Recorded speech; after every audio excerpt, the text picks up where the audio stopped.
Assalamualaikum warahmatullahi wabarakatuh.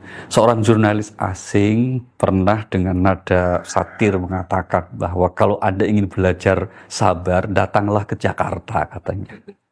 Itu ungkapan satir, tapi ada benarnya sebetulnya. Karena memang lalu lintas di kota besar, wabil khusus Jakarta dan kota-kota penyangga sekitarnya itu sudah sedemikian padat, khususnya di jam-jam puncak kepadatan lalu lintas. Dan dari perspektif agama, ini sebetulnya ada nilai baiknya, yaitu apa?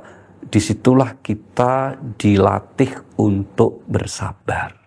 Nah, maka latihan sabar itu tidak hanya di rumah tangga, itu otomatis gitu ya. Kita ketemu keluarga, pasangan kita, maka harus latih sabar. Tapi yang paling konkret itu ketika kita berlalu lintas ini.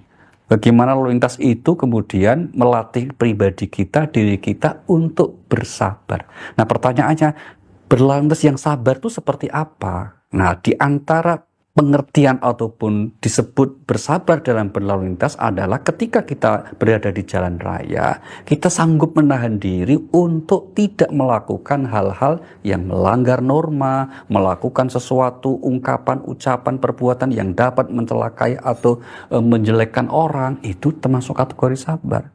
Bukan berarti kemudian mohon maaf seperti sabar tuh diem aja misalnya kalau kita diperlakukan tidak baik terus diem aja sambil bilang iya monggo silakan, bukan begitu ya, itu namanya lemah begitu. Tapi apa, dia di saat ada kondisi yang sebetulnya membolehkan kita atau mendorong kita untuk marah, mengekspresikan emosi, kok kita bisa tetap tenang, bisa tetap damai dengan diri kita dalam berlalu lintas. Itu salah satu gambaran orang yang sabar dalam berlalu lintas. Nah, kalau lagi-lagi itu bisa kita maknai sebagai sebuah proses pembelajaran sabar, maka berlalu lintas pun akhirnya menjadikan pribadi kita yang lebih sabar, dan itu berarti kita akan mendapatkan catatan amal soleh kita di sisi Allah Subhanahu wa Ta'ala. Kenapa? Karena dengan berlalu lintas kita menjadi orang yang sabar.